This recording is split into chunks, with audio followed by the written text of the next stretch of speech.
Hello everyone, welcome back Sarvodaya Gurukul. दोस्तों, स्वागत है आप सभी का एक बार फिर से आपके अपने यूट्यूब चैनल सर्वोदय गुरुकुल में। फ्रेंड्स, आज के इस वीडियो में हम लोग पढ़ेंगे यूपी बोर्ड कक्षा 6 का साइंस चैप्टर नंबर 13 है ऊर्जा यानी कि एनर्जी। तो आइए वीडियो की शुरुआत करते हैं। वीडियो शुरू करने से पहले अगर यदि आप चैनल पर नए हैं तो चैनल को सब्सक्राइब कर लीजिएगा। साथ में जो बेल आइकन दिख रहा है उसको प्रेस भी कर लीजिएगा, क्योंकि जब भी हम वीडियो अपलोड करेंगे तो उसका नोटिफिकेशन आप तक पहुंच सकेगा। पहला प्रश्न यहाँ पे है अभ्यास प्रश्न से। प्रश्न नंबर 1 में पूछ रहा है कि निम्नलिखित प्रश्नों में सही विकल्प छांट कर लिखिए। यानी कि एक प्रश्न के यहाँ पे 4 ऑप्शन दे रखे हैं, जिसमें से एक ही सही है और सही के सामने आपको सही का निशान लगाना है, या इसको अपनी कॉपी यानी जो आपकी अभ्यास पुस्तिका है उसमें इसको छांट के लिखना है। प्रश्न नंबर 1 पूछा जा रहा है कि कोयले में होती है। फ्रेंड्स, कोयले में क्या होती है? ऑप्शन के हिसाब से देखा जाएगा।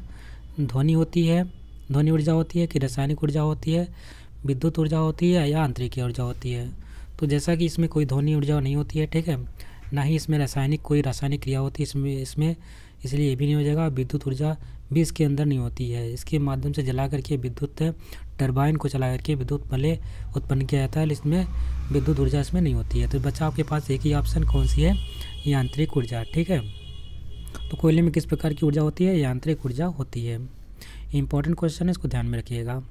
प्रश्न नंबर 2 है गतिमान रेलगाड़ी में ऊर्जा होती है। जो गतिमान रेलगाड़ी होती है उसमें कौन सी ऊर्जा होती है फ्रेंड्स? तो पहला ऑप्शन है रासायनिक ऊर्जा, दूसरा है ऊष्मीय ऊर्जा, तीसरा है यांत्रिक ऊर्जा, चौथा है ध्वनि ऊर्जा, ठीक है। तो इसका राइट आंसर हो जाएगा ऑप्शन नंबर 1, यानी कि उसमें रासायनिक ऊर्जा होती है। अगला प्रश्न है प्रश्न नंबर का ऊर्जा का अनवीकरणीय स्रोत है। ऊर्जा का अनवीकरणीय स्रोत कौन सा है? पहला है वायु, दूसरा है पत्थर का कोयला, तीसरा है जल, चौथा है बायोमास। तो अनवीकरणीय का मतलब होता है जिसको हम पुनः से प्राप्त कर सके, वो हमारा अनवीकरणीय ऊर्जा का स्रोत कहलाता है, ठीक है। जैसे कि आपका वायु है इसमें, ठीक है, आपके पवन चक्की होती हैं, आपका सूर्य का प्रकाश है, ये सब अनवीकरणीय में आएगा। जबकि ये सब क्या होते हैं, एक बार इस्तेमाल होने के बाद ये ख़त्म हो जाते हैं, ठीक है। इसलिए वाई इज़ द रेट आपका सही आंसर हो जाएगा। अगला प्रश्न है ऊर्जा का नवीकरणीय स्रोत है। तो नवीकरणीय में आपका बात करते हैं तो नवीकरणीय में सौर ऊर्जा आ जाता है, ठीक है। लकड़ी नहीं होगा, डीजल नहीं होगा, पेट्रोल नहीं होगा। अगला प्रश्न है प्रश्न नंबर 2। यहाँ पे पूछा गया है निम्नलिखित सही, यहाँ पे कुछ कथन दे रखे हैं। जो सही कथन है उसके सामने सही का निशान लगाना है, और जो कथन गलत है उसके सामने आपको गलत का निशान लगाना है। पहला कथन पूछा जा रहा है कि किया गया कार्य बल के परिमाण पर निर्भर नहीं करता। जो किया गया कार्य होता है बल के परिमाण पर निर्भर नहीं करता है। बिल्कुल बात सही कह रहा है, ठीक है। अगला प्रश्न है जल ऊर्जा तथा सौर ऊर्जा के नवीकरणीय स्रोत हैं। तो ये बात बिल्कुल सही है। जो जल ऊर्जा होता है और जो सौर ऊर्जा होता है, कैसे स्रोत होते हैं?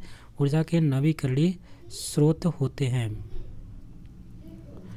यानी कि जल ऊर्जा आपका जो है और सौर ऊर्जा है, दोनों कहीं ना कहीं आपके नवीकरणीय ऊर्जा के स्रोत कहलाते हैं। अगला प्रश्न है ध्वनि ऊर्जा नहीं होती है। तो ध्वनि ऊर्जा कैसी नहीं होती है?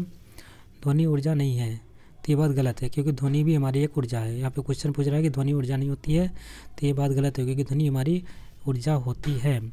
अगला प्रश्न है बल के लिए ऊर्जा आवश्यक है। तो बिल्कुल सही है। जब भी हम बल लगाएंगे उसके लिए हमें कोई कार्य करेंगे तो हमारे अंदर एनर्जी रहनी चाहिए, तभी हम उसको कर सकते हैं। यानी कोई भी बल लगा रहे हैं, धक्का दे रहे हैं, तो उसके लिए हमारे अंदर एनर्जी रहेगी, तभी हम उस कार्य को कर पाएंगे। प्रश्न नंबर 3 में कहता है कि निम्नलिखित वाक्यों में रिक्त स्थानों की पूर्ति करके अपने अभ्यास पुस्तिका में भरी है। तो यहाँ पे पहला कथन दे रखा है कि कार्य करने की क्षमता को क्या कहते हैं?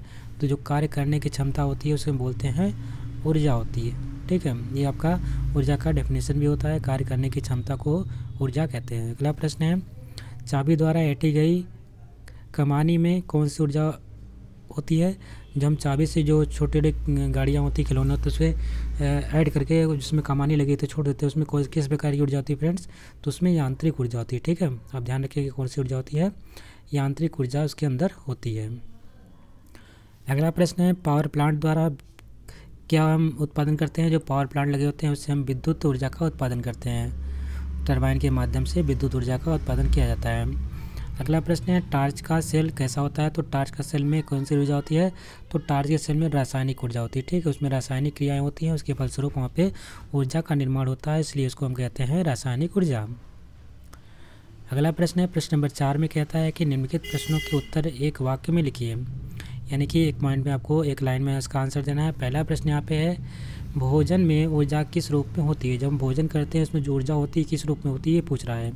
तो उत्तर में लिखेंगे भोजन में ऊर्जा रासायनिक ऊर्जा के रूप में संचित होती है। कैसे रूप में होती है, रासायनिक ऊर्जा के रूप में संचित होती है। उसके फलस्वरूप हमारे जब पेट में जाता है तो उसका पाचन होता है, तो उसमें अलग अलग चीज़ें जो होती हैं, जो पोषक तत्व होते हैं, हमारे शरीर द्वारा उसको अलग अलग हर मेरे बॉडी में अलग अलग पार्ट होता है, सबका क्रिया अलग होती है। वो जो जो आवश्यक चीज़ें होती हैं उसको निकाल देती हैं और जो ख़राब चीज़ें होती हैं उसको छान करके अलग कर देती हैं, ठीक है।